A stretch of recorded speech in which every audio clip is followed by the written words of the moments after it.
Aleluia! Hoje é 5 de dezembro, 1 Reis 17. Elias diz para a viúva de Serepta: dessa última farinha que você tem, faz um bolo pequeno para mim primeiro, depois você faz para ti e para o teu filho. E conforme a palavra que sai da minha boca, você terá provisão até que chova sobre a face da terra. Aquela mulher com fé, ela fez a comida, e a comida que dava para um dia durou 3 anos. Eu digo com clareza, não era a fé de Elias que estava sendo provada ali, era a fé daquela mulher. Aquela mulher aparentemente era uma mulher simples, mas mostrou que confiava em Deus. E se aparecer uma situação para você, e se Deus pedir prova da sua fé, você tem uma fé para provar diante do Senhor? Ou você acha que frequentar a igreja, ter título ou ter um cargo dentro da igreja vai te dar sustentação? Vai ser testada a fé de todo mundo nesses últimos tempos. Então precisamos ter um relacionamento com Deus para ter uma vida e uma fé sobrenatural. Não foi a fé de Elias que foi provada na casa da viúva, mas foi a fé da viúva que foi testada. Talvez essa mulher não dizia para todo mundo: eu confio em Deus, eu tenho fé, meu coração sempre está preparado para tudo. E foi testada. Mas Deus também permitiu algo com Elias, um aparente alívio. Como assim? Ele estava lá perto do rio Querite.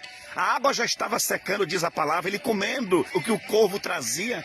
Aí Deus diz o quê? Vai para Serepta, porque eu ordenei que uma viúva te sustente. O que você diria se ouvisse isso de alguém? Vai para tal lugar, porque uma viúva, alguém vai te sustentar. Você diria o quê? Eita, então eu vou ter toda a provisão, eu vou em paz, você ia até rindo. E quando chega lá, vê que a situação não era nada disso, que ele tinha que ser um canal para despertar fé na vida de alguém. E no final, acabou acontecendo o que realmente Deus havia dito.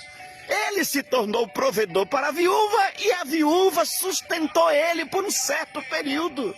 Mas o interessante é que por causa da fé daquela mulher, a comida que dava para um dia durou 3 anos. Você tem noção do que é isso? Ela tirava da farinha e a farinha multiplicava de novo na vasilha. Ela tirava do azeite e o azeite multiplicava de novo na vasilha.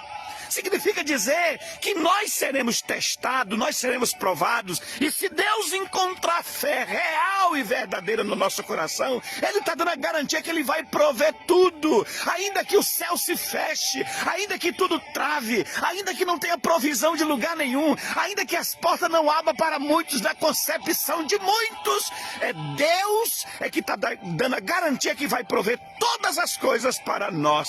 Só creia. E eu afirmo, Deus irá testar, Deus irá provar tudo aquilo que nós dizemos que temos. Porque eu tenho fé, porque eu creio, porque eu já passei, porque eu já vivi. Deus vai testar isso. Porque eu sou espiritual, eu sou mais santo, eu busco mais, eu sou ungido, eu tenho unção de Deus na minha vida, eu tenho o poder de Deus na minha vida. Isso vai ser cobrado de você. Você pode ter certeza disso.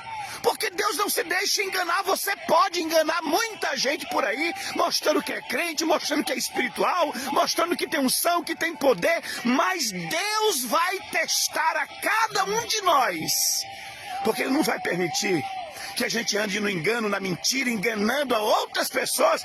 Então Deus vai permitir algumas coisas para que a nossa fé seja verdadeiramente aperfeiçoada, moldada por Deus. Oh, meus amados, os homens mais espirituais da Bíblia foram testados na sua fé. Você acha que não será testado? Você acha que Deus vai querer que você tenha essa mesma fé medíocre, essa vida sem desenvolvimento, sem crescimento espiritual? Que você continue nessa mesmice? Deus deu um filho para Abraão com 100 anos de idade. O menino cresceu, já era adolescente. Aí Deus chega para Abraão e diz assim: agora sacrifica, mata esse teu único filho e dá para mim de oferta. Aí Abraão foi. Quando Abraão levantou o cutelo para matar o menino, o anjo brada e diz assim: não mates o teu filho, porque agora foi provado que tu temes a Deus. Qual foi o título que Abraão recebeu a partir daquele momento? Abraão, pai da fé.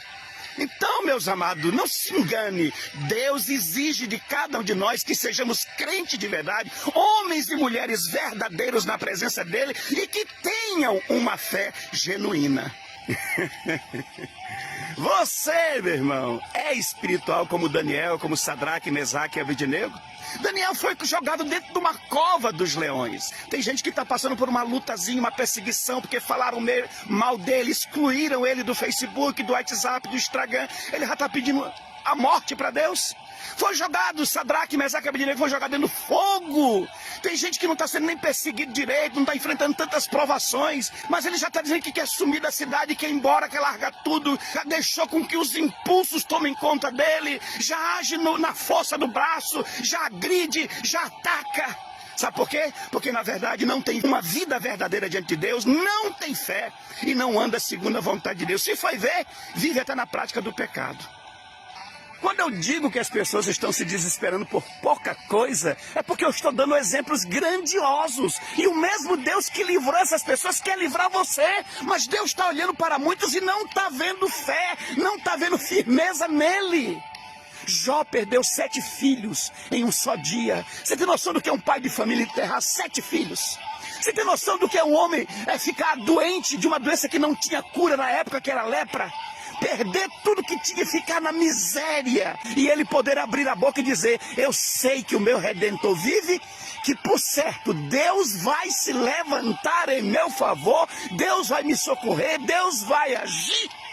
Então eu digo para vocês, a fé de Jó foi testada, e foi Satanás que pediu essa prova da fé de Jó, e Jó passou por essa prova, venceu.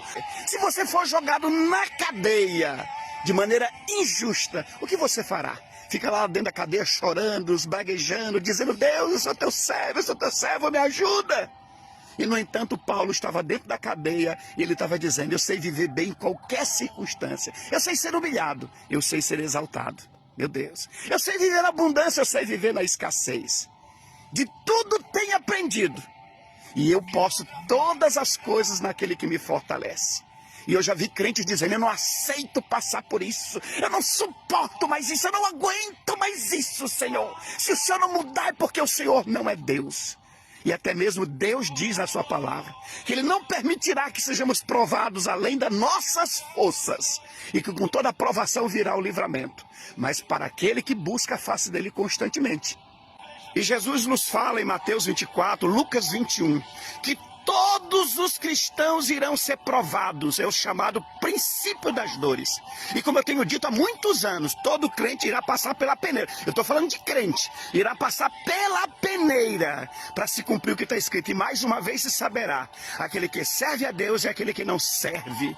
Estamos aí numa ameaça agora de uma paralisação. Se essa paralisação durar por muito tempo, por causa do desgoverno que está aí, vai faltar comida, vai faltar combustível, vai faltar mantimento, vai faltar muita coisa. Aí eu pergunto, quantos vão suportar? Muita coisa faltando dentro de casa. E digo, se eu estou falando isso para crente, imagina os não crentes. Mas é nessa hora que precisa se levantar os verdadeiros homens e mulheres de Deus com fé, para levantar a muitos, para erguer a muitos, para dar suportes a muitos. E é agora que vai se saber quem serve a Deus de verdade ou não. Que se levante nesse tempo os verdadeiros cristãos com uma fé inabalável, como diz a palavra, como os montes de Sião que não se abala, mas permanece para sempre. Não seja um crente Nutella, que com tudo abaixa a cabeça, com tudo se intimida, com tudo fica depressivo, fica ansioso, fica inquieto, fica nervoso. Mas sejamos pessoas de fé, querido, porque o mundo vai precisar de cada um de nós. Hoje, meu amado, Deus não está pedindo muita coisa de ninguém. Ele só está pedindo que você tenha um tempo para ler a sua palavra, para estar orando, para ter um momento de louvor, de consagração, de se render aos pés dele, de buscar intimidade. Deus quer um tempo contigo, só isso que ele está pedindo. E quantos têm tempo para Deus?